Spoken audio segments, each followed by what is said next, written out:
Welcome to the Fighting on Film podcast, the podcast all about classic and obscure war movies, from the Normandy landings to the days of chivalry and swords. If it's been captured on film, we're going to try and cover it.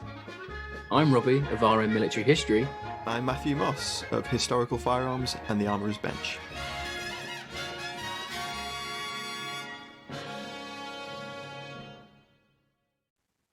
Hey Matt, what are you wearing? That's a snazzy t-shirt. Well, Rob, I'm wearing the brand new Fighting on Film t-shirt. It's available now at fightingonfilm.com in our merchandise shop, and it features Fighting on Film, the war movie podcast, inside a beautifully designed film reel frame. Amazing. And they are available at fightingonfilm.com. They are indeed. Celebrating our 150th show, you know. And speaking of 150th shows, let's get on with it. Hello, and welcome back to Fighting on Film. Now, we've talked about it over the last couple of weeks, but this is in fact our 150th Woohoo! episode of Fighting on Film.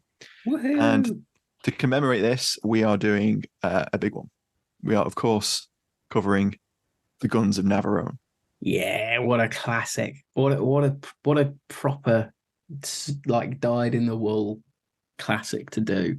You know, we were racking our brains for a few weeks, thinking, "Oh, what should we do with 150th?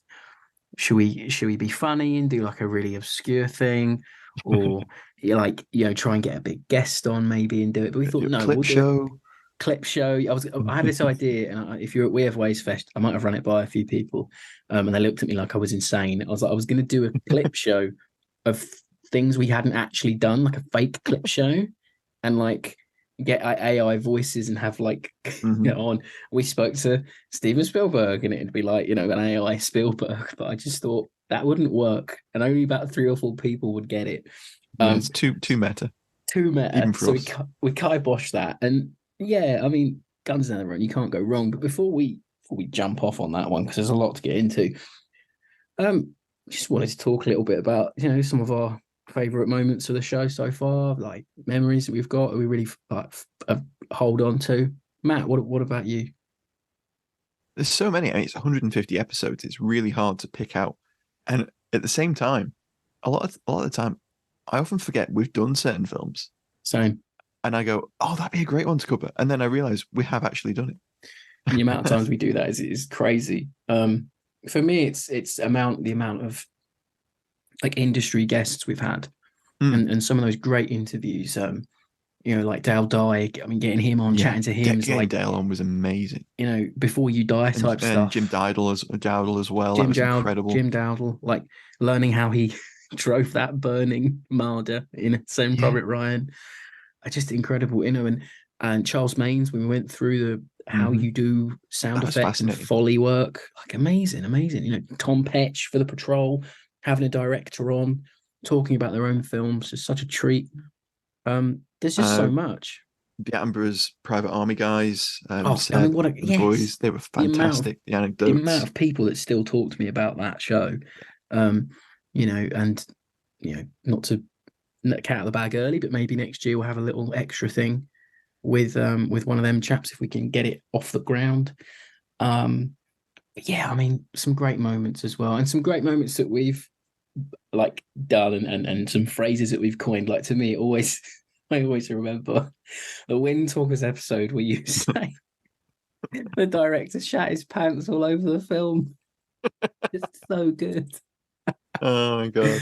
And then last week's rat-a-tat-tat Gatling gun quote. The rat-tat-tat. If you've not listened to that, go back and listen to it, because it was so funny. Record I'm sure there'll be more of that today. Oh, maybe. No, but we've done some really interesting films. Like The Hill. The heroes of PT216. There's some real gash out there. There really is deep, great films of the genre, Rob. As well as absolute. Dirty Dozen December that nearly broke us. Oh my word! I enjoyed that though. In hindsight, you forget the pain. You do. Yeah, you just remember the good times, don't you? Yeah. And we're in that. We got some great memories, Matt. We're in that of retirement home for old podcast makers. It'll be us. We have Ways boys in the corner with some whiskey, regaling the old tales. Fantastic. So, we probably should get into production first for this one, I shouldn't think we? so. Guns of Yeah. Navarone, 1961. So, filmed in 1960, principally on location in Rhodes in Greece. And then it was followed by another 4 months in London. And I'll talk a bit more about that in a moment. But Sure. I watched a really interesting little featurette, like a behind the scenes featurette, like a very early, idea of making a featurette about a film that's Yeah. being made. I It's very loved it. prim and proper, And isn't it? I've seen the one you're talking and it about. was Yeah. narrated by Carl Foreman, who was the producer and screenplay writer. And he's great. And he talks about the making of the film, and there's a little black and white behind the scenes footage of them on location and going to lunch. And Tony Quinn like jumps on the back of Tony Stanley Quinn. It's Baker Tony, at one is point. it? You're on Me, friendly me and Tony. terms. Anyway, Me and Big Tone, we go way back. Back in Albania with the SOE, I remember I was there. that's Quayle. You've Is it you Quayle? fucked it already. Oh God, That's no! Quayle. There's two Tonys in this. Guadalcanal. There you go. So it's really great. It's on YouTube. Go and find Yes, it. it's Highly quality recommend. stuff. I'm sure we'll throw it on the Twitter this week. I mean X, whatever it's called now. But basically, Foreman talks about a lot of the production side of things, and it's an absolute gold mine. One of the most interesting things is the amount of help that Greece provided to make the film. Yes. He brokered a deal that allowed them to film on the island of Rhodes with the support and assistance of the Greek government and the Greek military. And the way he tells it, they had to amend a treaty between Greece and Turkey that demilitarized the area to allow the Greek navy and military to operate around and like assist in the actual production of the film. Wow. Blows my mind that if that's true, I couldn't corroborate it in, They have Niven mediating in the middle. Like, come on, chaps, just let's get the picture over the line. There's only a bit of water, it'll be fine. Exactly. Hired 1,000 Greek soldiers to betray the German army. We'll talk more about the kit that crops up from the Greek army and the navy. The Greek prime minister visited. The entire Greek royal family visited on location. Wow. And there's some great little shots of them all chatting to Gregory Peck and the They've all come to Tonys. see me, David Niven, And their favorite man. Hello, Your Majesty. Well, the way Foreman puts it, it's European royalty meets Hollywood royalty. Oh yes, yeah, yes, yeah. Love it. So the film was made for about $6 million, which is a huge sum for 1960. Massive. And it was the top grossing film of 1961, and the box office was just under 30 million, which is again huge. That's some take. Yeah, exactly. But the amount of money that Foreman poured into this picture is insane. So the gun cave at the end of the film, that cost more than £100,000 to build. Yeah. 3 stories high. It had to be built twice because rain damaged it the first time. Oh wow. Yeah, incredible stuff. And that was built at Shepperton, I believe, in London. Yeah. So filming was in Shepperton and then Elstree Studios, where they did that big storm sequence, which is in the middle of the film, and some of the swimming at the end where they jump off the cliff. Of course, the film is based on Alistair MacLean's 1957 bestseller. The plot's entirely fictional, but the story takes place during that disastrous 1943 Greek campaign. Faction a little bit, isn't it? Yeah. Yeah. Exactly. There's lots of changes between the book and the film, although many of the characters remain the same. There's the identity of the traitor changes, and some of the character traits are moved around a bit. And of course, Peck is playing a British character. And he famously didn't want to do the accent. Famously, just like Niven last week didn't want to do the American accent in Real Glory. I wonder if it goes both ways. I wonder if he mentioned that. Yeah, it's absolutely fine, Greg. I didn't bother in 1939 in the Real Glory either. So no one will care. Don't worry. So MacLean's famous for HMS Ulysses, Ice Station Zebra, When Eight Bells Toll, Where Eagles Dare, Force 10 from Navarone. Prolific like novelist and screenplay writer.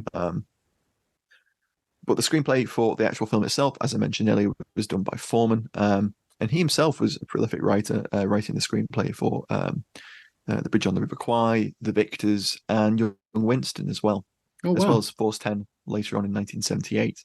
Mm. During the war, he helped out writing the script for Know Your Enemy, the Japan entry, 1945. Capra Fascinating did those, character. didn't he? He It was did. Capra. More on Capra in a moment. He was blacklisted in the 50s as a communist sympathizer, so he came over and worked in the UK. Film was directed by J. Lee Thompson, best known for Ice Cold and Alex in 58. Northwest Frontier with Ken Moore in 1959, which is a really great film. Cape Fear, 1962. Yes, absolutely adore Cape Fear. The Passage in 1979. And Death Wish 4, The Crackdown. This over Wow. 1987. What a drop off. What do you mean drop off? No, I know, but like those Death Wish sequels are diminishing returns. They are, but The only one's good I where he's love got them. that bazooka. That's the one, isn't it? Is that the I think that's bazooka the one? one, yeah. Right. Cinematography was provided by Oswald Morris, who was a bomber pilot during the war. Wow. Fun fact. He worked on The Man Who Never Was, Heaven Knows Mr. Allison, A Farewell to Arms, the 1957 version, The Hill, which, a film that we love on the show. Watch. Yeah. Mm-hmm. The Spy Who Came In From the Cold in 65.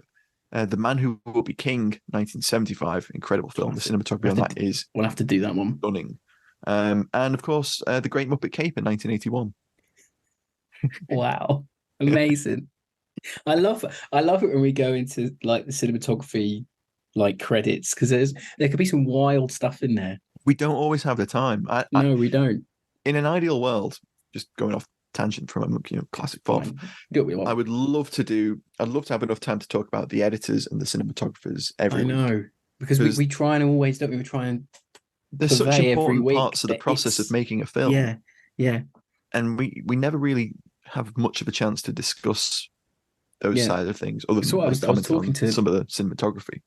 So I'm not name dropping, but I was talking to a producer the other day about this, planning an episode we're going to do soon.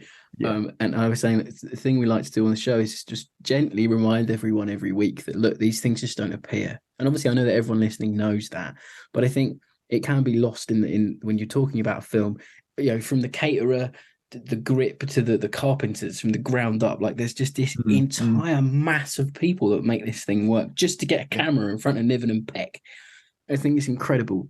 I think that's why we love film so much, don't we? Again, that is really highlighted in that behind the scenes featurette with Foreman, and they hired the same guy that did the catering for Bridge Over the River Kwai. Yeah. And the way he phrases it is, well, we thought if he could serve lunch to 600 people in the Ceylon jungle, he'd manage it on roads. Piece of piss. Come on. Yeah. Great. I can't recommend that featurette enough. Moving on, the score is by Dmitry Tiomkin, who worked on lots of westerns. What a theme! And it is amazing. It's great. It just, the way it's feathered through all those sequences. The reprise of it every now and then. Yeah, yeah. It really. I don't know why, but I always get confused with the Zulu. It has like a sound-ish connection to Zulu. I don't know why. It swells, doesn't it? It swells in a similar sort of way. Builds. Yeah, it's very good. One of the classics. Well, Tiomkin was a master of his craft, nominated for 22 Oscars, won 4 of them. Wow. Yeah. Yeah. Worked with Frank Capra throughout the war, worked on absolutely dozens of films with Capra. Post-war worked on A Wonderful Life, Red River, The Thing, the original The Thing, Okinawa, High Noon, Take the High Road, Ceasefire, The Alamo, and 55 Days at Peking, which is another Niven movie.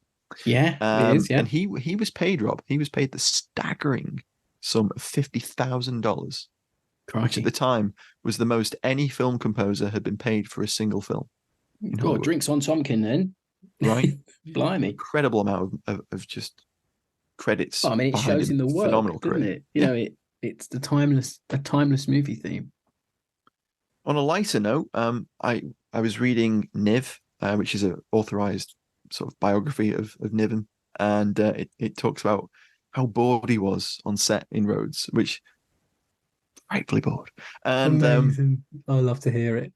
it talks about he picked up a copy of the Hollywood Reporter one day, and he looked at the front cover, and the splash was that his production company, Four Star, which he set up with Dick Powell and Charles Boyer, had gone bankrupt. Oh. And Powell and Boyer were like calling him out for being off sunning himself, having fun in Greece, while their company's collapsing and they're going bankrupt. And Niven's like panicked. He's stricken. He's like, "Oh my God, what's happening?" He's like heading for the phone. And then he realizes it's the April edition, and it's an April Fool's joke. Can you imagine going, you know what? David's off on holiday at the moment. We should definitely almost tank our company by putting out let's put the shits up in the industry paper, in the industry mag. We've gone bankrupt on the front cover. They bought the front cover for a joke. Wow. Yeah. That's incredible. Like pre-internet days. That's great. Just imagine Niven rushing around, all panic stricken and hating the fact he's in Rhodes as well. But what if he just like headed for the Mess Webley and just give like, oh my God, jumped off a cliff or something, like it's all over. I'm ruined. So the film was nominated for 7 Academy Awards in 1962. Best Motion Picture, Best Director, Screenplay, Best Editing, Musical Score, and Best Special Effects, which it won. And the winners were Bill Warrington, who was a specialist with the visual effects, and Chris Greenham, a sound effects editor. And they, between them, have the most incredible careers. If you want to sit a gasp for 5 minutes, just go and have a look at their IMDb credit list. So many formative, incredible films that they both worked on.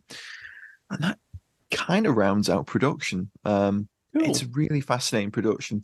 There's a couple of things I'm going to pepper in throughout. Yeah, there's a hell of a lot more. We've got some extra tidbits here and there. I think Rob's going to mention in a moment as well regarding Niven.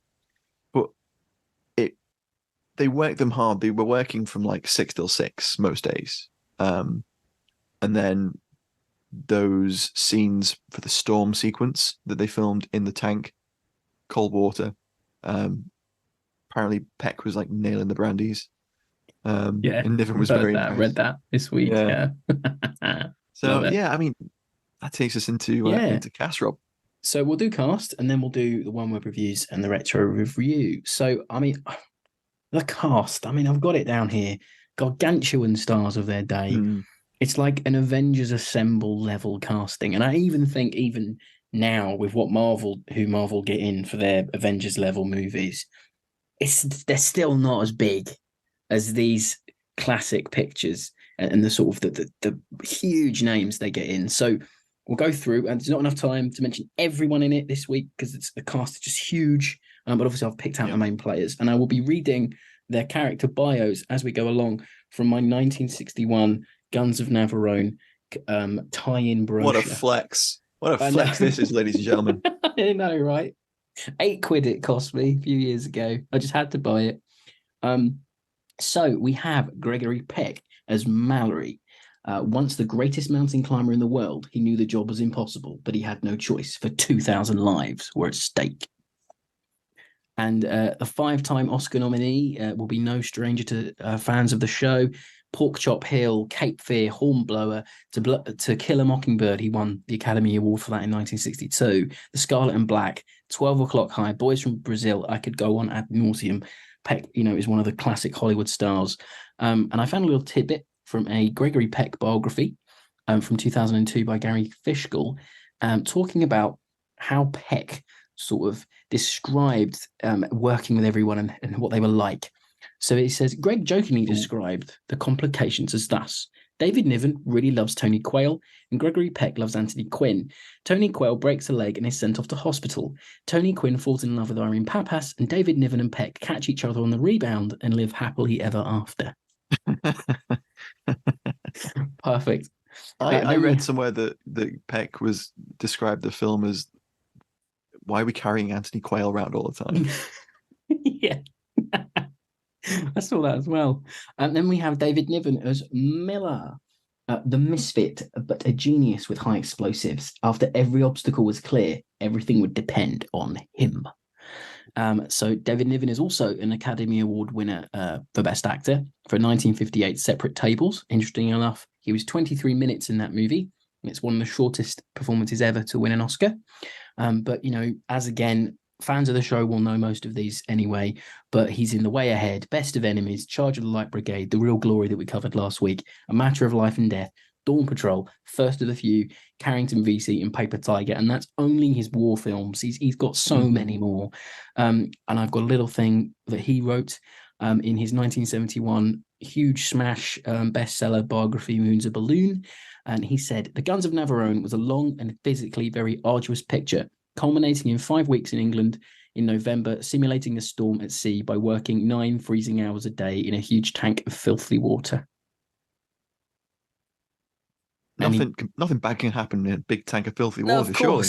He didn't get really ill and had to go to hospital and then sort of escape hospital in a way, come back and film, and then get even more ill. Yeah. What a trooper. I'm not going to let them do the movie without me. I'm breaking out. I'll sign myself out. I hear Columbia shitting themselves about this one. Yes. Peck's got a delicious bottle of brandy. I'll be fine. Anyway, then we have Anthony Quinn as Andrea, the Greek giant killer without mercy, who hated only 2 things in life, Germans and Keith Mallory. Anthony Quinn, again, 4-time Oscar nominee. He was in They Died with Their Boots On, Guadalcanal Diary, Back to Bataan, Last Train from Gun Hill, Lawrence of Arabia, and Lost Command, to name but a few. Another real big heavyweight actor of his day. Yep. Then we have Anthony Quayle as Franklin, one of the war lovers. He was unable to understand why none of the others shared his enjoyment of danger as Franklin.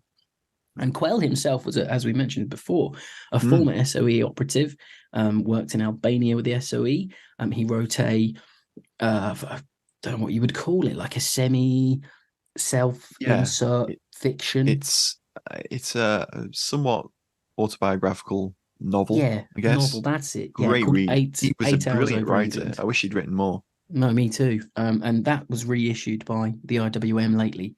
The last couple of years, they reprinted some war classics, and that's in there. Really recommend it to FOF listeners if you haven't given it a go. But anyway, Quayle, Battle of the River Plate, Ice Cold and Alex, Lawrence of Arabia, HMS Defiant, Operation Crossbow, just another absolute, back catalogue of movies, and many, many more that I haven't mentioned. Then we move on to Sir Stanley Baker as Butcher Brown. The Butcher of Barcelona, he had been killing longer than any of them. Since 1937 in Spain, he was about ready to quit, though he hardly knew it himself. And He's again, the best man with a knife I've ever seen. Yes. And again, Baker, BAFTA winner. He was one of the most popular actors in England when they cast him. Apparently, word is people were surprised that he was in it because he's such a small role, but he really wanted to be involved because of all the other names. But as I say, Baker's credits include Yesterday's Enemy, Hell Drivers, The Cruel Sea, The Red Beret, Zulu, Sea Fury, Hell in Korea, A Prize of Arms, and The Last Grenade. And that's just his war work, not to mention the tons of noir movies he did in the 50s as well. What a class act, one of my favourite actors of all time. Then we have James Darren as Papademos.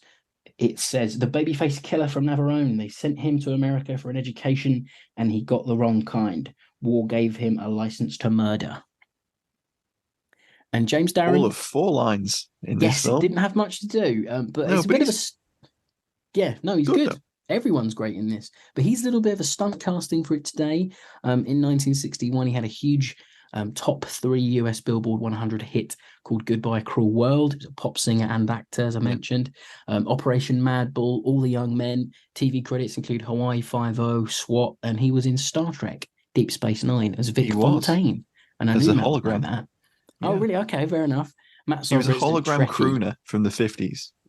Oh, 60s. wow, that's perfect. So he then. basically played himself as a hologram That's for. perfect. Great. I love it. Then we have James Robertson. Fun fact before you move on.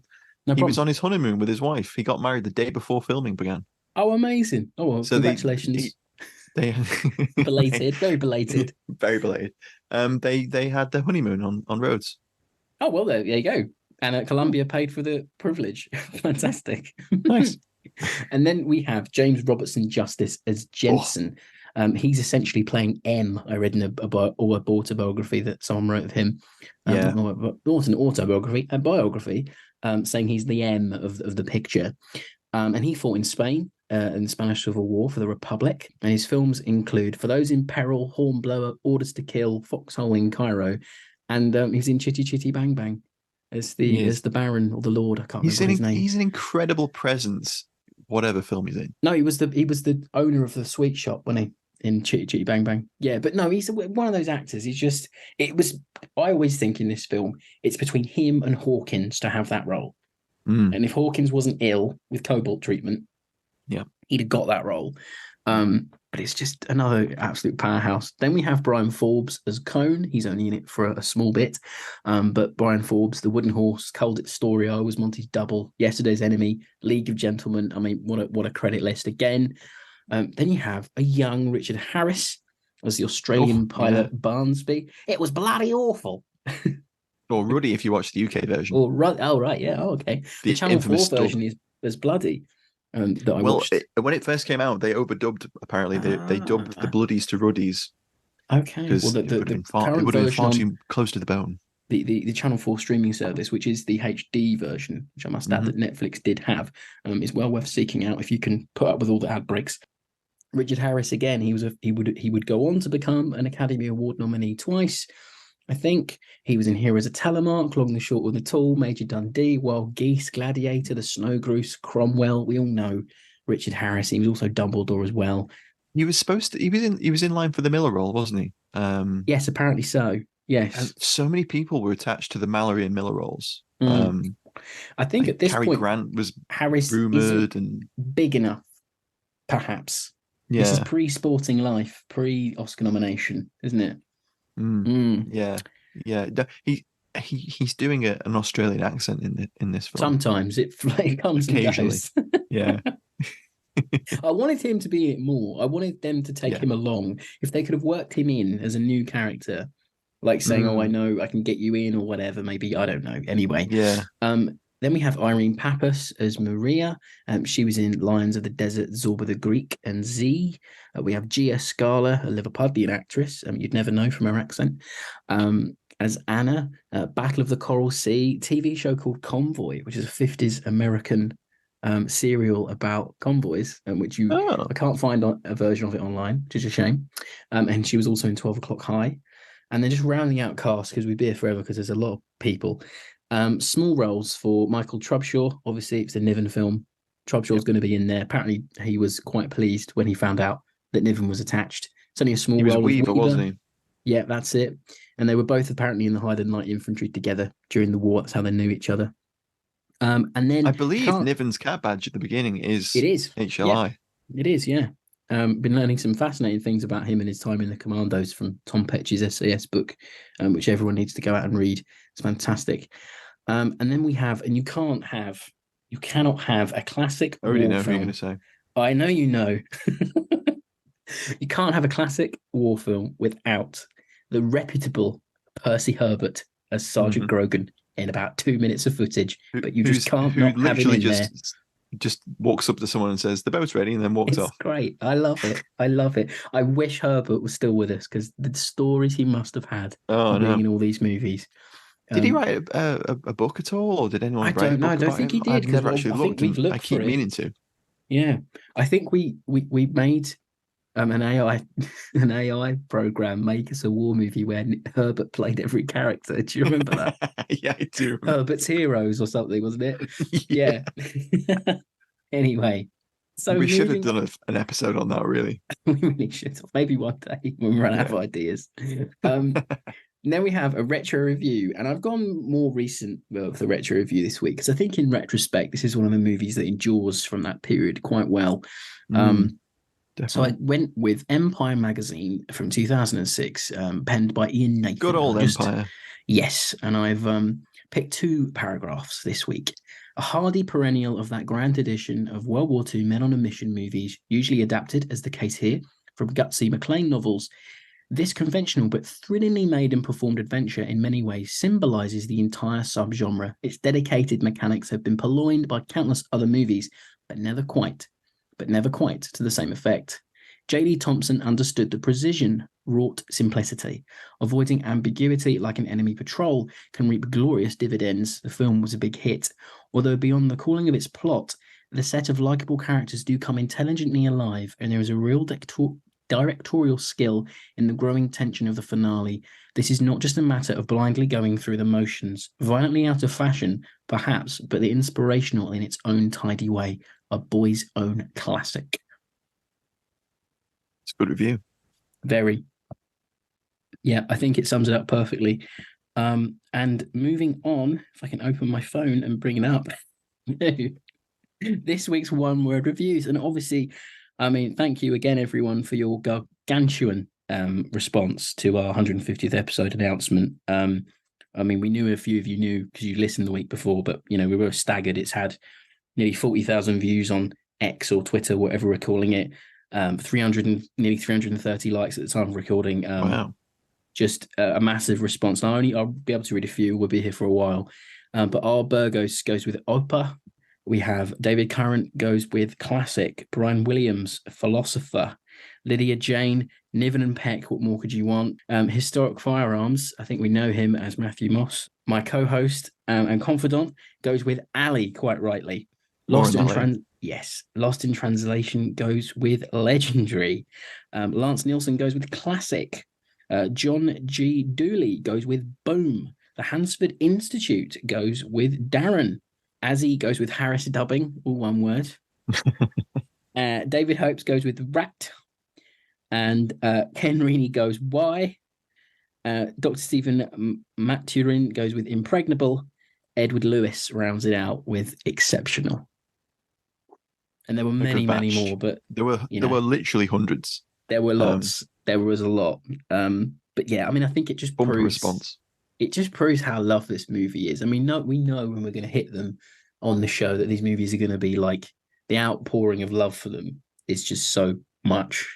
Well, I'm sure we'll talk about it later on, but the place that the film holds in the popular consciousness still, 50 years after it came out, is really something. It's in that glut of films like The Great Escape, Zulu, Battle of Britain, Dozen, Kelly's Heroes. It's in that. Dare. It's in that group of films that a lot of people grew up with. There's nostalgia link, but also it's great cinema. Yeah, and exactly. It's timeless. It hits all the beats, and there's someone for everyone. It's this whole thing of that casting is, oh, I've seen him in that. Oh, he's great in that. Oh, I've seen Peck in this. Oh, I've seen Quinn in this. It's this whole hitting everything right. Somehow everything falling into place. And it doesn't happen very often in cinema or film anymore, I don't think.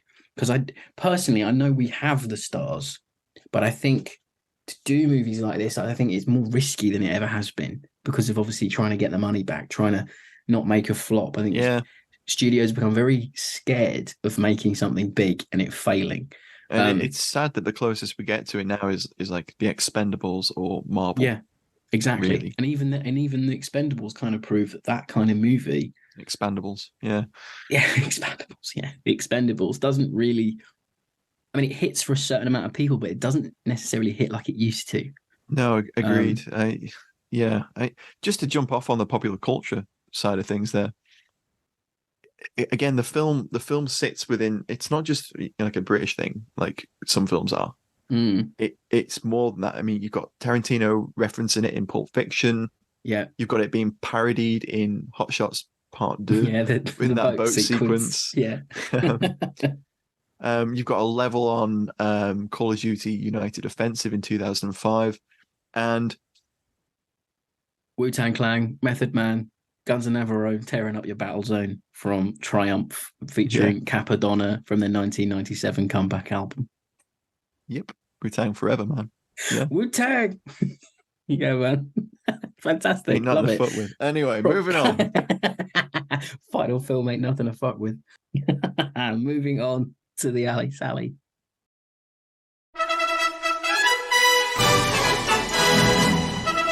It's time for Alley Tally on Fighting on Film.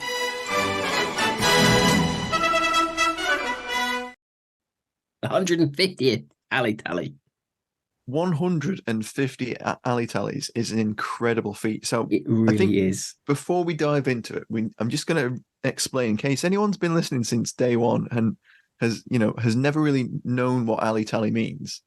What's an alley tally? What the hell? Anyway, so essentially, alley is cool military kit, stuff that's unique, interesting, looks a bit cool. It's British parlance, and tally is like tally chart, bar chart type stuff. Yeah. Put them together, alley tally. It Alley rolled off the tally. tongue. Yeah. We thought it was a good idea for and I must mention, title, but it confused a lot of people. It still does. But I must say another big thank you to Chasmina for doing those. And he sent us a big long reel of takes He of that alley doing that, tally. and I love him for doing it. Oh, it's fantastic. If Chaz, if you're listening, thanks again for that voiceover there. It was fantastic. We never want to change it.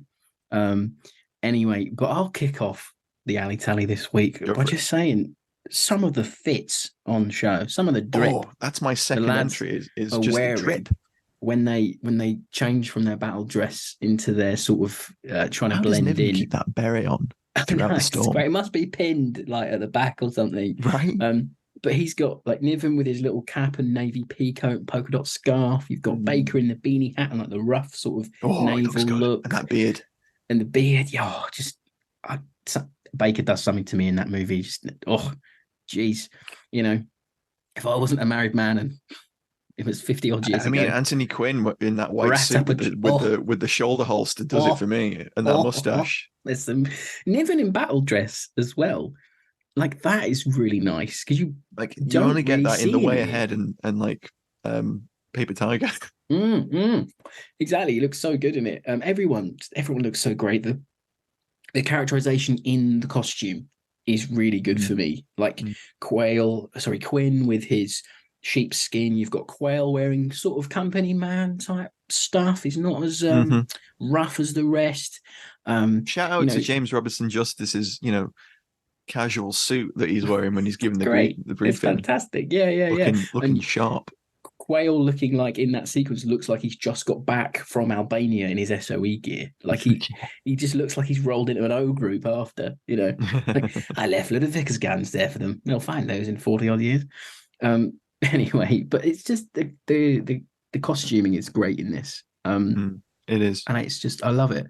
Matt, off you go. Well, another gem from Foreman's behind the scenes featurette was the guns, the titular guns. We've got to talk about them. They weighed over 15 tons, Rob. Wow. Yeah. They were 80 feet long. I always thought it was like camera trickery or something. 15 tons, 80 feet long. And he claims that they were the biggest prop ever made for a movie up until that point. I bet they were. Yeah. Huge. He says that they were bigger than Germany's Big Berthas used during World War One and Two. Do you know what they actually were? Do you know? Or not? They were. I think they're just meant to be like 12 or 15-inch guns, I'm sure, or something like that. But they look great. Yeah, they do look fantastic. Yeah, they're very really imposing. Do look great. I think it's something I was talking about to my wife the other day. We're watching Chernobyl.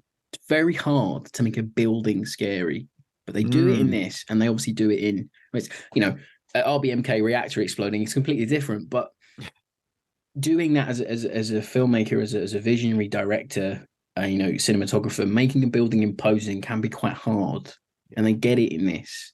It's like the castle and the cliff and the mountain in Where Eagles Dare. It's the same energy. I read somewhere that they redressed that the cave set for Where Eagles Dare. The cable car bit, but it wouldn't surprise me. Maybe, it's possible. They blew fuck out of it at the end, so they might have to do a bit of rebuilding. Did, but who knows? What else is in there? I've already mentioned Tony Quinn's shoulder holster, which is peak. Very he cool. sat there on the bed with the paper, and he's got his Enfield number pulls 2 out his Enfield 1 star. Love it. Like, wait, who's coming through this door? Oh, it's just Gregory. It's Gregory. It's me. Hello. I can't do Gregory Peck. I'm not going to try again. So help me God, I will blow up those fucking guns. can't do it either. No, it's Anyway. hard, isn't it? Yeah. And then of course there's the Hellenic army pops up with 1,000 soldiers, M101 howitzers, Chaffies, M8 Greyhounds, All that Lend-Lease stuff they bought. Yep. fucking 6 actual destroyers. I know.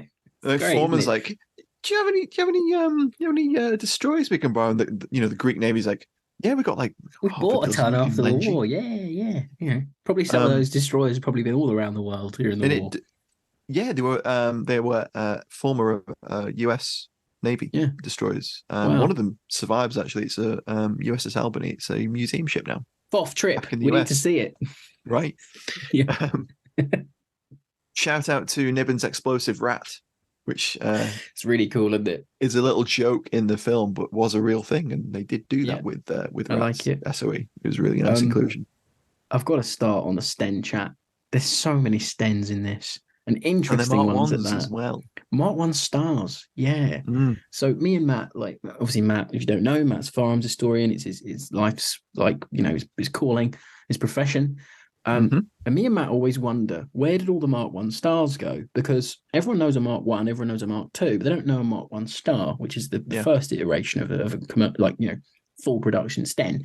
And I think this movie's probably got the most in one area. There's a handful of films, isn't there, that have Mark 1 stars in them. 633 Squadron's got a few. Yeah, Telemark. There's another one that's got them in. Paratrooper's got them in, hasn't it? Yes, it does. Yeah. Yes, it does. Paratrooper 2. But they don't fire them. They don't fire them in this. No, they don't. There's a sequence. I tell you what, before we move on to the travesty of the Stens you're about to mention, if everyone holds the Sten by the magazine in this film. It's classic. That's cliche. And that fascinates me because the manual says you hold it by the barrel nut or by the trigger mechanism housing underneath the gun. You don't hold it by the magazine because it can induce a stoppage. And you would think Quayle and Niven would know that. Yeah. Well, they don't give a shit. They know it looks cool. Yeah, exactly. It's how you expect it. To be fair, there are plenty of photographs of actual guys during the war. There's tons. Hold it in that way. Like let's not. Exactly, and it fits because the manual says it. I mean, that looks and feels right. If you ever held a Sten, you instinctively want to hold the magazine, don't you? I think that's why they probably put a foregrip on it on their Mark V to stop guys doing it. And on the Mark 1 as well. The Mark 1 before they simplified it with the Mark 1 star, it did have a little folding foregrip just underneath the magazine. Oh yeah, it did. That weird sort of underneath thing that makes it look a bit so ungainly. And it is ungainly. I've handled T40, the very first Sten gun. Oh wow! All right, flex. All right, I might have a Guns of Navarone. You cracked out the Guns of Navarone book, didn't you? So I'm going to mention the time I took apart T40, the first Sten gun. All right. Come on. No, but they are. It does feel proper and gainly, and it's very. You can tell why they put it on a diet when they went commercial, because I don't think the wood stocks would have just, crippled the firearms industry at the time. Well, just when needed, just extra work, but. Exactly. We got to talk about the other Sten. Yeah, they've got. See now, the Mark II Stens appear, and I'm thinking, oh, okay, they might have just had these. I've not seen them, but then they fire, and there's no recoil, and there's this very odd flash coming out. Holding them in a very weird way as well. And they're holding them in they can't get their hand around the whole stock. Yeah, and what they are is they're Stens with a gasket fitted on. And they're in a few movies. There's one in an episode of The Four Just Men where Hawkins. Yes, I remember you telling me about that. Yeah, is trying to stop a sort of uprising by a rogue. That's set in Greece. That episode actually, I think, on a Greek island. And there's one in that, and you can clearly see the gas tank coming up the guy's back and through his sleeve and into the gun. So there's clearly a separate little tank that they're wearing or that you put to one side. But they're just really odd. Because we can't find out and we can't work out why they've got them and they're not using blank firers. I'd assume safety, but even then, safety or it's the 60s. Yeah, yeah, it's true. I don't know. It's weird, isn't it? Yeah, maybe. But they just look terrible. They and look the whole funny. I really, we're going to talk favorite scenes in a minute, but the scene I really hate in this film is when Papademos strolls out and starts just hip firing entire section of Germans. He does like Kills most two of them. boxes of 9mm there, doesn't he? I know, In right? one bag. You must have had a Lanchester magazine. Yeah, yeah. And then he's like one-on-one with another German officer. Who's also and found a Sten from somewhere. Yeah, who has a Sten, and it's one of the gas ones, and they're just like blatting at each other. Well, it could be an MP 3008, but they're not out for another 2 years. So that's the German copy of a Sten for anyone who doesn't know. But it's not. It's clearly not. And that scene is the only one of the few scenes that I don't like because it's a bit silly. Yeah, and it's just they could have done his death in a much more weighty way, I think. Yeah. I like the line that Quinn has at the end. He forgot what he was fighting for, or whatever it was at the end. Goes a bit glaze-eyed, doesn't he? He does, yeah. He goes a bit kill happy. And he does riddle that Jerry. I mean, he riddles all of those Jerrys. Riddles them. He does a cracking job, but the gas firing Sten just takes me out of that scene. Because there's no recoil, I think. And I know that's rivet countery. It takes something away from it. It does. But there's the reason we surmise that the Mark Ones weren't fired because there's a scene, the boat scene. Quayle's opening up on the ship on the Kriegsmarine, and he's doing he's flailing around with a Sten as if he's firing it, but there's no flash coming out, and the bolt's not moving. So there's that bit where they swap vehicles after they're in German kit, and there's a radio man in the back of the one they're commandeering, and we think, oh no, he's going to get a message off, but no, Quinn just steps around the side and just absolutely loads on it. I always wonder why they don't just use the MP40s because there's an abundance of them, isn't there? There is, I don't know. Maybe it's just. But with that scene where he shoots the radio guy in the truck, I always thought, that is actually, firing Sten. But I watched it again. It kind of cuts away to just squibs going off inside. Yes. Rather than you actually seeing Quinn fire the gun. So it's possible, maybe. Yeah. But moving on from Sten, live firing was the Sten. From Sten chat, because we love a Sten on the show. I think every British man or woman does love a Sten. I think you're contractually obliged deep down at birth to love the Sten. We are Sten enjoyers. Anyway, as I mentioned, MP40s. I really like the 1934 Mauser pocket pistol, which is the only pistol they seem to have in the movie with the silencer. Every time you see that weapon produced with the silencer, someone's tying the silencer on the end. That's really cool. Love that. You get some cool sort of Where Eagles Dare type kills with that. That must be a MacLean-ness, perhaps. Yes, because it's also. I can almost imagine what the line is. He coolly leveled the silenced Mauser. Yes, that's a single round into the back of the radio operator. With a silent thud, he dropped the sentry, and then he looked over at Richard Burton and think, "We've got to get out of here." Anyway, then you've got Baker's Fairburn Sykes, which I really like. Yeah, that's really cool. Papademos on the Bren on the boat. You never see the Bren again. And he's got the carry handle locked in the assault. Very cool. Position. Yeah, absolutely gives it some to those Jerrys. Oh, Quinn's sniper rifle.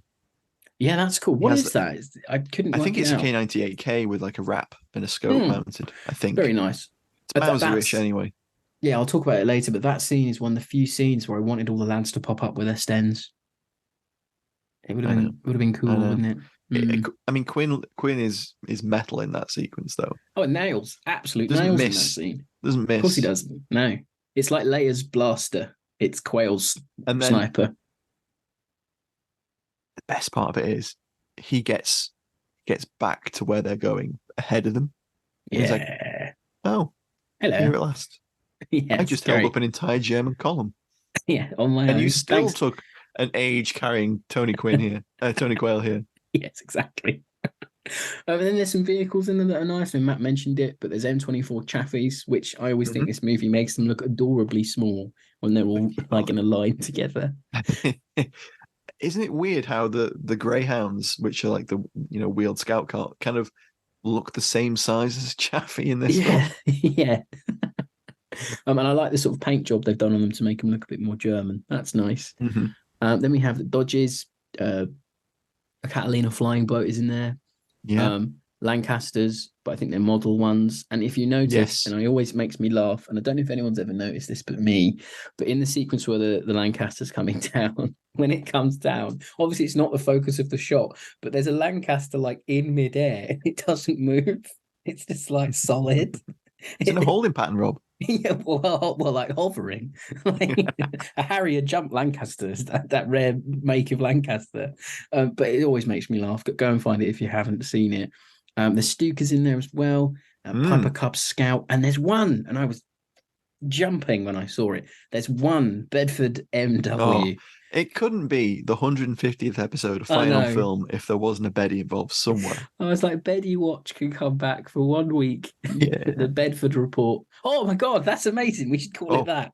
Oh my God, yeah. That's a show. Yeah, that's Report. a new feature, the Bedford Report. But yeah, no, fantastic. I mean, a great Ali Tally again. And I think we always find this with these classics, these really, cultural held on to movies, is that there's just everything going for them, isn't there? Yeah, it definitely, there's a layer of something for everyone, whether you are a rivet counter or just not. a casual cinema goer. Yeah, and there's enough commando book style action in there as well that I love. Unashamedly so, which I really appreciate. Fun fact, the Greek army provided their best mountain climbers for the film. Oh, wow. So what, those German troops are... Oh, okay. Yeah, and some of the sequences where, Peck's climbing stuff. Oh, yeah, it's obviously not Peck. Yeah. I know they filmed that climbing Which sequence. means he's not the greatest mountain climber in the world. He might be, but, they so help me God, Thor. I will climb this mountain. Yeah. They filmed it lying down with a like a sort of made up bit of set of mountainside, and then it's them climbing on their bellies, and it looks really great with this rear projection. Love it. So now I think we should move into favourite scenes. Hello, I'm Al Murray, and you're listening to Fighting on Film, the world's #1 war film podcast. Rob, what's your favourite scene? My favourite scenes are, I don't want to rob it off you, but it's when Niven has his monologues. Oh, yeah, they're good. And mostly I just love Niven in this. I mean, I absolutely adore Niven, like, one of the perennial British actors of his time. And his speeches about leadership, killing, they really add to the film. I think if anyone had been giving them, it wouldn't have been powerful enough. The character is a man who doesn't want to be an officer, he doesn't want the responsibility, he's passed himself up so many times. But it's the one where he gives he discovers that Mallory is using Franklin as a ruse. Yes. And it's just some quotes that I've picked out. It's, I'm sorry, old bean, you chose the wrong uniform, which I love when he's chatting to Baker, being the because he's having to shave his beard off. Yeah. And he says, like, suppose your ventriloquist dummy doesn't talk. You're powerful. And then the line where he says, you've used up an important human being, and how he enunciates that line is really, really good and weighty. And it's, I misjudged you. You're rather a ruthless character, Captain Mallory. Sort of finally working out the men he's with aren't perhaps the men he thought they were. Yeah. The thing I like about that scene is the way he flips from comedic to very serious. Yes. Because you mentioned it, he says, I think he says, not very hygienic, shocking taste in undies too, is a scene later on, which I want to talk about, where they steal the clothing off the Germans. He can flip so well. That's what he was good at. I mean, if you see his performance from Separate Tables, he is that kind of character where he's trying to be funny, but there's this weight and emotion behind what he's saying. And Niven doesn't do it in every film he's ever in, but the ones where he does do it, you can genuinely see there is a very good actor there. And I know he didn't ever have any formal acting training, but he's natural at it. It really comes to him. And at the end of the speech where he's going, I don't care about war anymore, I care about Roy. You just know he's a people person. He cares about human beings. It doesn't. The war to him isn't important. The fact he's good with explosives is just something that war's brought about to him. Perhaps I don't feel like he is a career soldier. He's just in it because he's in it, because you have to be in it because it's a war. Yeah, found himself there. Yeah, that's how I feel about the character. And then the one funny line, and I want to know, and maybe we never will, but is that a ad lib or is that in the script? Because when he puts on the Jerry jacket and hat and he goes, "Hail me," it just seems so off the cuff. I just love it. And it's just the strength of the casting. Niven really ties this movie up, and he's so Niven and Peck so Peck, if that makes any sense. They bounce off each other like batteries that have been put in the wrong. There's a dynamism there, like isn't magnets. Yeah, it's just great. Like but yeah, that is probably my favorite scene when Niven the penny drops. That you're on a mission with maybe fallible ruthless people. sorts. Ruthless men. Yeah. I agree that's a great scene. Mentioned it earlier. I really love. I love Quinn's character in this. Yes. Former Greek army colonel. Just an absolute ruthless bastard. Yeah. A tank of a man. Yeah, great presence, amazing presence actually, and a really good backstory for the character and his relationship with Mallory. Mallory gives parole to a German patrol to get their wounded back, and they shoot the wounded and go and blow up Quinn's character's house with his family in it, and he's going to kill Mallory at the end of the war. And that is a really interesting dynamic throughout the film. Could have been explored a little bit more, arguably, but not necessary because there's enough going on. But I really love that sequence where he holds off the German like Alpine patrol, the Jaegers. As we mentioned, it's just nails, isn't it? It's just you get a classic through the scope shot as well. Yeah. And he takes the opposites first, Rob. He's a pro. He does. Knows what he's doing. He knows what he's doing. The opposites first. He's done this before. Changing positions. Yeah. Not staying in one spot for too long. I just wanted it to go on longer. I just wanted more of Quinn.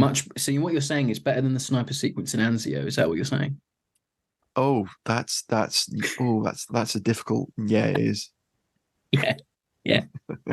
I hate to disappoint, but Anzio's not fantastic. It's not. And you said it before we started recording that what you really want in that sequence is like Niven to pop up with the Sten gun or a Bren. Like a stick of dynamite or something. Yeah. Just a little little bit of a set piece. Midway. You don't really get it. There is another scene I want to talk about a little bit. It's a favorite because it's very tense, and again, Quinn does give an interesting performance. It's during the interrogation sequence where they're captured after the lit wedding, and Your Excellency. Yeah, he's writhing around on the floor like chewing the scenery. He's going for it. I love Baker. It's like, you yellow belly. The lines Baker has are perfect for him. Like there's no one else that can give them. That is very true. And that scene is so interesting because we get the bleach blonde SS officer arrives, and that scene really plays into the good German, the clean here mythos. It really does. I was watching that I thought we're not all like him. Yeah, I was literally says it out loud, and it really does play into that. I was wondering if you're going to bring that up, because I'd admit I'd have said it if not. I think these movies do that more than we think, and especially in this period of the revisionism and the actual look. Very interesting. The Wehrmacht were bad, the Kriegsmarine were bad, the Luftwaffe were bad. Because they were part of the regime. They were carrying out what they were doing. Yeah. And I do think these movies, in their way, as you say, do lean into that myth.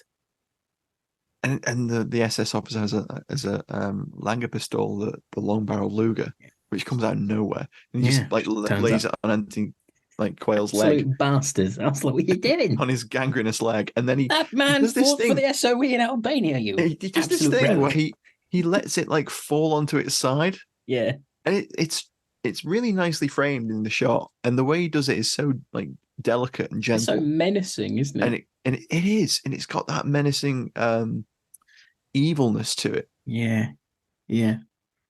And that is a really interesting scene on so many levels. Not only because it is a classic interrogation. You get the classic cliche of the guy sort of becoming a nervous wreck to try and get them away, and you get the cliche of, "Oh, I'm ill all of a sudden. I'm having a heart attack." The hero officer is just like, "What the what? Yeah. What is this bullshit?" I know, they're all looking at him like, "What the hell are you doing?" Tony, you're embarrassing us. Can you not? Exactly. It is that, isn't it? Really? Yeah, it's great. But it works. Fair play to him. But yeah, it's an interesting scene, not only because of those themes, but also the good German mythos that comes in. Yeah, it is. We get a little bit of that later, and there's the whole what's it called? Scopolamine? Oh, Scott. Scopolamine? Scopolamine, yeah, or Yeah. scopolamine. Yeah, I did some. can't remember. I was like, is that made up? So I did a bit of research on that, and apparently it is actually a drug that was pushed as a truth serum. Yeah, and because Niven's like, supposing they don't have any. Yeah, like, exactly. your plan That's won't something work. Niven talks about. Yeah, like he's just going to get tortured and may never give up the secrets for nothing. Yeah. And apparently it emerged in the US in the 20s. It was pushed as a truth serum. Wow, okay. Real thing. I think it's really interesting that they do that whole sequence where they bargain within that interrogation sequence, because there's the whole commando order is a thing at that point. They all have been shot anyway as spies or commandos. I think they wouldn't have made it out of that room. They're commandos. Personally. They'd have been shot anyway. I think there's a great line. It's got nothing to do with that sequence either. But it's we talked about how Baker's lines all fit in really well. There's a line he has earlier in the film where he says, "I've been killing Germans since 1937. There's no end to them." I love it. It's so great. When he's explaining that he's had enough of killing. Yeah. Again, that is a great scene. Baker plays these damaged men so well, does it his entire career. Does. And I think that's why I love him so much, because there's never... It's nice to see him get to stretch his legs a bit. Yeah. Yeah, it's nice to see him because there aren't... I'm doing him a disservice by saying there aren't any other movies in his career where he's up with these big names. But in terms of stardom at the time, to have him in it cements him for me. He is Sir Stanley Baker. There's a reason why he is who he is. And if Hawkins had been younger, maybe it would have worked with him. I know that Kenneth More was meant to be that role. Yeah. But I don't see Kenneth More in that for me. No, I don't either. I love Ken More. I do. And when we do Northwest Frontier, you'll see him in an action role where he's himself, and it's very human, but it's also very classic British officer. Yeah. Baker has this sort of thuggishness to him that he can bring out. But he didn't do it all the time, but it just, as I say, it's just good. Maybe we should go into final thoughts. Yeah. Matt, take us away. It's interesting, isn't it? Because it's supposed to be an anti-war film, and there are elements of that throughout. So, I mean, obviously that dialogue we were just talking about with Baker. Mm-hmm. There's Niven's entire sequence where he says, "I just care about Roy." There's Darren's character that becomes, so obsessed with killing that it sees his own death. It's his undoing. Yeah, it is. I think the anti-war themes in the film are often forgotten, or perhaps overshadowed by the fact that it's also a classic adventure film. It's also an espionage film. It's a men on a mission film. It just so happens to be, set during the war, and it's, it's also like almost a road trip movie where they're moving from across the hills, and there's even the classic. There's maps showing their progress, kind of thing. Like Indiana overlaid. Jones. Yeah. I love that. I love that Navarone itself is a map painting. Yes, that's fun. I just love it. You can see why they've done it. I love how they slip in the town. Yes, on what was probably just an empty bay, and they've painted over it, and it's just great. It fits. It just looks looks great. It looks great. It's interesting because the way that the skill of the filmmaking that's been brought to it makes it such an exciting adventure. Yeah, does kind of overshadow the elements of the script that make it an anti-war film to a degree. Yeah. Because when the film slows down to try and do that on repeat viewings, it can feel a little bit forced in, but it's not. But I can see why it's lost. Yeah, because it's underlying all the way through. Yeah. And again, we talked about this actually during our talk about, Prince Charming on film, we talked about fallible men and it portraying the humanity of men in war and people in war. Mm. And I think the film strives to do that, and it does hit a couple of really nice scenes. And there's a couple of little bits in the background that work really well, like the interactions between Quinn and the resistance leader lady. Yep. I've forgotten the actress's name. That work really well, that show that they have like a mutual respect and that grows, and then there's an affection. That's nice. But I do think, just you wouldn't go, oh, Guns of Navarone, what a great anti-war movie that is. Yeah, no, it doesn't. People go, oh, what a classic action movie. What a classic adventure that is. You just people don't have that in mind. And I think maybe that's a good thing, because maybe, repeat viewing, because it's one of those films, it's always on TV, especially over here in the UK, it's often on. Yeah. And I think it's the same for elsewhere. It bounces between streaming services and channels. It's one of those. I think channels and streaming services keep buying the rights to play it because of its enduring quality as a film. Yeah. And what my point was, I was just going to say that perhaps with repeat viewing, these are the kind of things that you do kind of take on eventually, even if you don't see it on the first run through. The Niven speech about war going on and there's going to be so many wars till there's no one left and all that, it does come through. But at that point of the film, that's not the point. The point is Roy's being used. Niven is learning that Mallory's a bit of a shit. And then after that, the traitor sequence as well. And, Niven saying, Mallory saying to Niven that, you're in it to the end now. There's blood on your hands type thing. That might not necessarily be construed as directly anti-war, but I get where they're going. But I think, as you said, it does get lost. And I don't think that's a bad thing. No. Because at least it hasn't got like a forced in message that other movies around that time try there's that to. sequence where the traitor's unearthed, isn't there? And Niven, berates Peck's character and says, we've been doing all the lifting. Like it's time that you dirtied your hands and you killed. I wanted Niven to turn around and go, well, I did throw TNT into the boat. I did do that. Oh, that we should have mentioned that in favorite scenes, because I fucking love that sequence on the boat. So good. It's so good. Like the coup de grace with Niven just throwing the dashing that TNT in. It's great. If only he had lit it with his cigarette, it would have been icing on the top. But it's just great, isn't it? But that's what I think as well makes that scene work, because we've seen Niven do things. We've seen him be quick thinking in the room where they're going to get discovered in the town, and Niven's right, we've got to get out of here. Oh, look, there's an entrance up to the roof. Niven does that. Yeah. Niven thinks to put on the German kit, even if they're not going to, even if they are anyway, but he does it first. Niven throws the dynamite into the thing. We've seen it happen.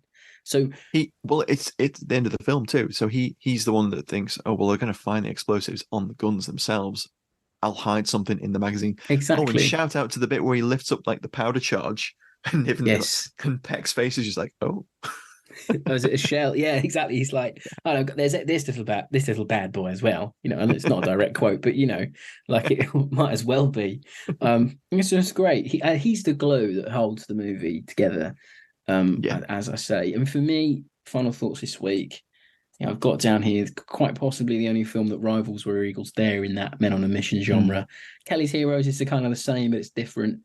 It's a different beast. It's perfectly paced. Tone. Yes, much different tone. Obviously the Vietnam War parallels cannot be misplaced in that one. I say it's almost perfectly paced. No subplots or tangents to muddle the story. There's no romantic subplot, even though there is. It's not really in there much. They haven't got a thing where they've got to do something else and it takes you away from the main action. It's very straight in the way it's presented. Perfect casting, almost. I always say it's Jack Hawkins away from being a 10 out of 10, not a 9.5 out of 10. Just a Hawk popping up somewhere. Exactly. It would have been great to have a Hawkins-Baker reunion for Cruel Sea anyway. My only real gripe, and I have two gripes, and they're not huge, and we kind of mentioned it already, that we don't get another shootout, a proper one, with all the cast. I like that. Maybe in the scene where Quinn is knocking off those mountain troops. I would have loved it if the cast had popped up with Stens to help him out, and there could have been some funny quips there. But I understand why they don't. And then I'd liked Peck to light them up as they're coming down the tunnel, and then he slams a door in their face. It would have been nice while Niven's setting up the explosive charge, because it feels that. Yeah. We could have had like Gregory Peck with two stem mark ones, giving it a bit of Clint Eastwood. That would have been amazing to have it twice. And then I also think, and I don't know how you feel on this one, I don't know how the listeners feel about this, but I feel like the scene with the storm and with the boat crashing up against the waves goes on just a bit too long. It's the only part of the movie where I'm like, come on, let's get the ball rolling. I've seen the ship smash into that rock about 10 times now. It's the only part of the movie where I'm like, come on. I know. It's visually, it's very impressive and it looks great and it's exciting. But you can tell why it won Best Oscar for effects. You can see it. And you can see that a lot of time and effort was spent on it, and it just maybe 40-60 seconds cut from it would really you'd cut about 2 minutes out, I reckon. Maybe. I mean, if you consider what I thought was really interesting about that, actually, that just reminded me, is from the time Peck leaves the cockpit of the boat, the viewing room, as you call it, the viewing room. Christ. Explain that for the listeners, please, because it makes no sense. There was an occasion where Rob was trying to think of the name of a bridge of a ship, and he described it as the viewing room. Could you view the sea from it? So I was like, that makes sense in my brain. No, there's a definite logic. Anyway, such a loud Peck leaves the viewing room, and he's on deck, and the storm's crashing, and poor Tony Quinn's the only guy on the pump, and like Niven's in the hold, like sloshing around in like 6 foot of water. Niven's had nat tea, doesn't he? Yeah, he is. He's doing the classic being mother. He's being mother. Anyway, so what I think is great about that sequence, although I agree, it does go on a little too long, is from the moment he leaves the boathouse, the wheelhouse, rather, there's no dialogue up until the point where they're at the base of the cliff. I think that's why that scene drags. I think that's why you might have cracked that there. No one's saying anything. And I can see what they're doing. And it there's some great acting going on. Niven manages to keep that beret on throughout all of it, which is incredible. It's pinned. It must be pinned, surely. It's just sheer will, Rob. Sheer force of will. But we don't really get any dialogue until they're literally Peck scales the cliff and drops the actual rope down for them, and they start climbing, and then there's some discussion at last. Other than that, it's all done through visual cues and acting and it could just be my modern movie brain being like, this needs to be quicker. And you know what? If I hadn't seen it for I haven't, when I watched it for this, I hadn't seen it for it must be about 18 months, maybe 2 years even. Oh, okay. I watched it very, very recently. But when we said we were that might be it, because if you know it's coming and it's one of those scenes where you're like, okay, let's get into the story, and if you've watched it within like 6-8 months, then I can see how you would think this is dragging a little bit. Yeah. But I agree. Yeah. I think if you trimmed a little bit out of it, I think it would be a bit more spelt and it would run. Yeah, I agree. And then my only other gripe, and if you're a long time listener to the show, you'll know I hate it when this happens. Baker's death goes out on a whimper, and his little death face it's a bit is confused, just very isn't odd. It's a bit confused because you think, oh, we got him. Yeah, I think that. And then he falls back and he's like, oh, they've stabbed each other. Okay. The shot of him, did he turn the knife on Baker, his own knife, died by his own sword? I thought that's what was happening. I mean, how does the German chap's never seen again? No, yeah. So I just assume that they stab each other. No one goes, oh, Butcher Brown's dead in the brig. He's down there, he's dead. Like, no one ever says anything like that. So what happened to Baker? Why isn't Stanley in the viewing room? Butcher, get up to the viewing room quick. See this. see the Guns of Navarone going up. Oh, he's been stabbed. Yeah, I always just assumed that they stabbed each other somehow. Yeah, I But must have. Yeah, It's a muddled sequence. I know what they're trying to go for, and it's playing into that anti-war. Yeah. He's getting it's the characters live by the sword, die by the sword. Quite literally, it's the full circle element of it, isn't it? It's, it is. the But it annoyed me because I was like, why has Baker got a small sort of group of movies where he goes out like a bit of a chump? His Cruelty, he gets a sick, and he's not in it again. Red Beret gets a candlestick on his he's terribly parachute, terribly overdubbed. So it just adds to the list of movies. I'm like, oh, Baker, it's not fair. But anyway, I'm glad that he was in it. But there was, I think, there is the Guns of Navarone there, and I don't, as I say, I've got my gripes, but I still love it. I still absolutely adore it. It's an absolute classic, and as I mentioned earlier, it does fit into that small cadre of like iconic war movies of the period, doesn't it? And the fact it's still being referenced every now and then, it's still in the consciousness. It's a movie that as we say, if you can get a movie like this to transcend the genre that it's in, and have Method Man from the Wu-Tang Clan name check it, have Tarantino. I mean, obviously Tarantino's a movie guy, but having him name check it, surely that cements it, doesn't it? I think so, and that's why it had to be our 150th episode. Yeah, it did, and I think what a fitting film to top off our 150th celebrations. Absolutely. Thanks again for listening, everybody. And if you're brand new to the show and you've checked us out because you saw 150th and you saw Guns of Navarone, please do visit our website, fightingonfilm.com, where you can find the entire back catalogue of the show. Start with Theirs is the Glory 1946, the film that started the show, and try and catch up. And if you do, let us know. We'll give you a shout out. Anyway, thanks again for listening. And just want to say a massive thank you to all the listeners, everyone who's shared, everyone who's written a review for 150 episodes, for the nearly 3 years we've been doing this.